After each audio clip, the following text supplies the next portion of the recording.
আল্লাহ নবী বলে, ইহুদি আমাকে ডিস্টার্ব করো না, অপমান করো না, যাও, আমি তোমার 1 মাসের আগেই দিয়ে দিব। আল্লাহ নবী হাঁটা শুরু করলেন, পিছন থেকে ইহুদি আমার নবীর জামার কালার ধরে এমন জোরে টান মারলেন, রহমাতুল্লিল আলামিন দাঁড়ানো অবস্থায় থেকে মাটিতে পড়ে গেলেন। আল্লাহ নবী এত সুন্দর ছিলেন, নবীজির চেহারা মোবারকটা লাল হয়ে গেল। যেই জায়গার মধ্যে জামায় টান দিয়েছেন মনে হয় ওই জায়গায় রক্ত জমাট হয়ে গেছে। এই দৃশ্য দেখা কি হযরত ওমর কি দাঁড়ায় থাকতে পারে নাকি?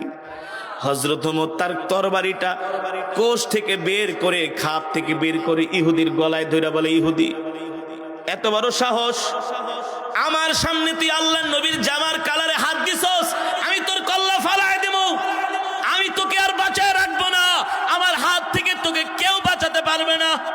আমার সামনে আমার নবীকে অপমান করস, আরে আমার সামনে যদি আমার নবীকে অপমান করস, তাইলে আমি ওমর কালেমা পড়া মুসলমান হইয়া লাভ কি হলো? জানোস না কার বেটা তোর সামনে দাঁড়ানো? খাত্তাবের ছেলে তোর সামনে দাঁড়ানো, এত বড় সাহস তুই আমার নবীর গায়ে হাত দিছস। আল্লাহু আকবার। ইহুদির কল্লার মধ্যে তরবারি ধরে আছে, আল্লাহর নবী দূর থেকে তাকায়া দেখা আয়েশা উল্টা আল্লাহর নবী হযরত ওমরকে ধমক মারতেছে। সুবহানাল্লাহ।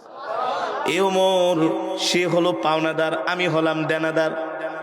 ইহুদি আমার মেহমান, তুমি তার গলায় তরবারি ধরছো, কে তোমাকে এত বড় সাহস দিয়েছে? তরবারি নামাও। আপনি আমি হইলে কি করতাম? কি করতাম কোন? হ্যাঁ, আপনি আমি হইলে করতাম, দূর হুজুর, আপনার লেগে আইছি, হের লাগে মারামারি করতে, আর উল্টা আপনি আমার শাসাইতেছেন, জান আপনার লাগেই থাকুম না। আমি আপনার জন্য আইলাম, আপনার পক্ষ হয়ে আইলাম, তার সাথে তাকে তরবারি ধরার জন্য, আর আপনি আমার উল্টা ধমকান না।